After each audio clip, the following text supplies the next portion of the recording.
All right, it's that time again on another triple jackhammer show.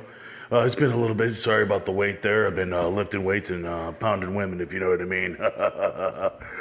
Some people say pounding. Never mind. Okay, so back to hand on topic here. I was told to try to keep things a little bit quicker due to time constraints and ads that are being used now in our daily, or not daily, I should say quarterly almost show. I got to do this more often, get some more free time. Anyways, so what we're going to do is we're going to talk a little bit about some movies that have come out. Batman versus Superman was one of the ones that was requested. Batman versus Superman felt rushed in the theater, but now that we've had time to see the Blu-ray extended cut, I'm still a fan of the movie. I like the movie. At first, I'd give it about a 7. I knew that they were trying to push a lot of things in, and they were trying to catch up to where Marvel's at. I had some idiot in the back row when I went to go see it in the theater. He's like, it's not as funny as Marvel. It's not Marvel, you dumbass. It's DC. That's why it's not as funny. They're different. Tard. Anyways, that back to the normal stuff. I saw the Blu-ray in the extended 30 minutes. Even though it was a 3-hour movie, it made it well worth watching. That movie, in my opinion, as quickly as they did it, and as much as they stuffed in, it was a good comic book movie. And the ending, I was actually kind of taken aback by that. I didn't think that was going to happen. Now, complaints about the movie, not enough Gal Gadot, man, huh? Right? Am I talking to myself or what here? The other thing is, what's up with Lex Luthor? Tell me that's not the real Lex Luthor. I mean, I like the actor, but that's not a Lex Luthor that I want. I want menacing. I want tough. We'll see what happens. But now at this point, Comic-Con's been hitting San Diego. Don't forget to check out Wonder Woman's new trailer and get a little bit more gal, too. Next up is Deadpool, one of my favorite movies, especially superhero movies, of all time. Did Ryan Reynolds nail it? He nailed it well. I mean, I don't know how else to put this, but he nailed it like a prom date, if you know what I mean. Back to Deadpool.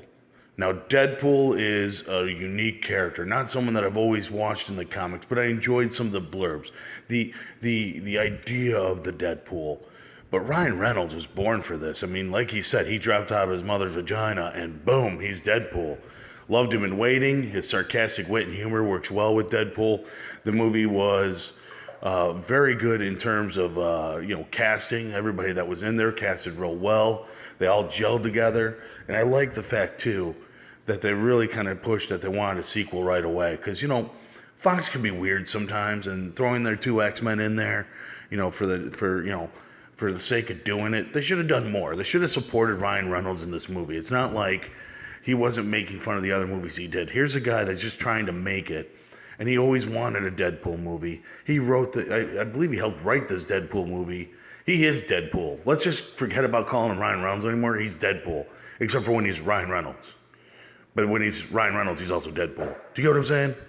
Anyways, great movie. One of my favorite of all time, I think, in terms of surprising people. Love the R-rated stuff, too. About time the adults get the fun.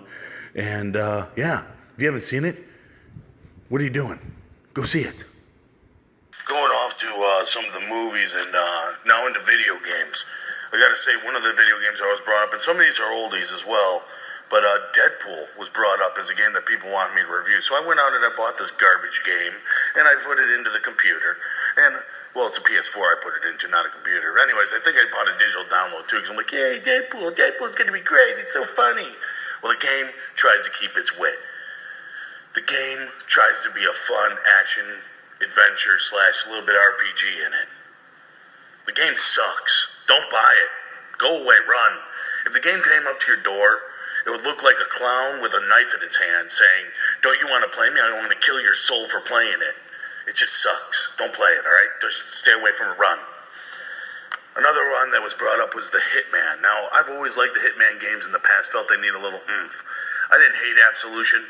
It got away from the core of it a little bit, but it became more action. It had my hometown, Chi-Town, go Cubs, in it. That being said, the new episodic content that they're coming out with Hitman doesn't get my boat.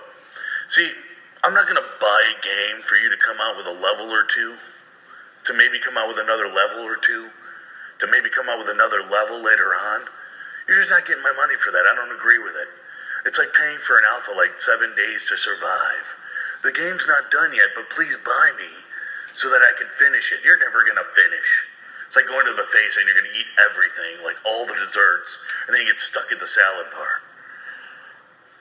I don't know. Maybe I'm just weird. Maybe I'm getting too old for this, but I'm even getting tired of season passes. And the one game that made me lose my season pass, I buy season passes, folks. I do. I'm an idiot. I buy them right when I buy the game. But The Division, shot me in the heart. Great game, and in some ways, terrible game in others. The grind that they turned it into, horrible. The DLC being delayed, horrible. The glitches that were happening where people can destroy other people, horrible. Cover-based shooter with your friends against the environment, fun game. But problem is your friends don't want to play a game like that.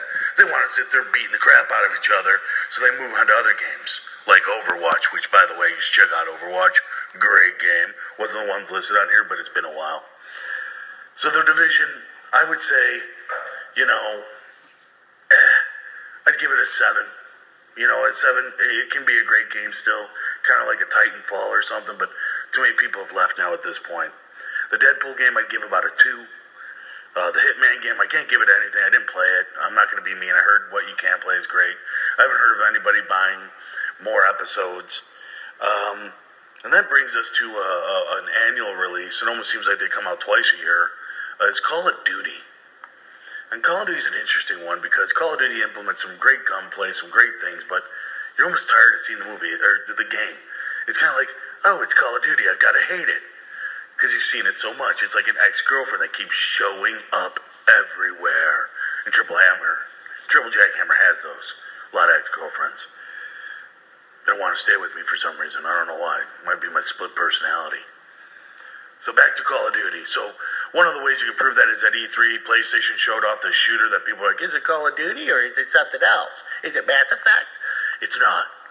It's Call of Duty.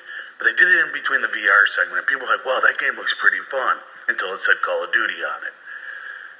I don't want to diss Call of Duty. I don't want to say they're bad games. They never are, and they're great multiplayer games, but we need something different. We're all getting tired of it. I think it's time for Call of Duty to switch it up a little bit, or do something different. Maybe go completely futuristic. Just don't become multiplayer only. Last but not least, you guys wanted to know about the Arkham Knight, the video game of Batman, one of the greatest heroes of all time. The Arkham Knight is a fantastic game with way too much Batmobile in it. It's cool that I can drive it, but I don't need to fight tanks with it for a half hour. Let's talk about the game itself. Great open city, great characters, great secrets. Heck, I can't even play the Arkham Remastered series of the old ones. I love these Batman games. And I swear to you, I hope they make a Superman game or something else. Speaking of which, that new Spider-Man game looked good too at E3. It's been a while since we talked. Arkham Knight is by far a great superhero game. I would have to say the Batmobile segments being with the races and some of those things actually turned it off for me for a little bit. I liked the way it was introduced in some of the missions. I did not like how it was forced on me in certain other parts. All very enjoyable game. I'd give it an easy 9 out of 10. Loved it. And that brings me to another game that's been kind of on my mind is Destiny. I played Destiny for almost a year straight. That was my go-to game. Didn't play Madden, didn't play anything, didn't even play with myself. I played Destiny. Now with Destiny, that was a great game that had some content and there was a good grind. And then the Taken King came out and everybody rejoiced, but slowly but surely everybody stopped playing. And then Destiny or Bungie admitted they had problems. They had problems with their story writers. They had problems with the art. They had problems with their programming. The engine that they were using wasn't optimized. They didn't know which direction they were going. They thought these things were cool. They fired some people. They've started over. They're doing a good job of trying to bring back fans, and I appreciate what they're trying to do, and I've heard there's a lot more content. I will be jumping into Destiny again in the future. I don't know if I want to buy the next chapter, though, especially when they throw out the Galahorn as a teaser. That just seems to me that they're desperate, and I don't like desperate. That being said, the Destiny taking up so much time that it did, I'd have to still give it an 8.5 out of 10. Turn this into a 20-point scale, I guess. But I would like some more branching storylines, some more diversion. I mean, the whole point was we would all look different, but we all look the same. I wanted to feel different. I wanted to have a different story than my friends. But I want to be able to join up with my friends and have a new, unique story. That's what the Destiny needs to become. So on that note, I mentioned Overwatch. Good game. We need to pick it up. Obviously, we got our sports games coming out. We got more games coming in the future. But don't forget, you got these VRs coming out, which I've actually had a chance to use it, and it's very cool with the PlayStation. But we got the new Xbox coming out that upscales to 4K, so get your 4K TVs ready. But it's a good time to be a gamer. And I think we should all just rejoice in that. We're really in a golden age of gaming. And heck, if you really want to have some fun, go outside and catch some Pokemon. I'm doing it right now. Got my dog here, he's catching them. And he's catching them and it's bad though. He puts them in his mouth and rips them apart, but that's besides the point. But yeah, get your Pokemons and go.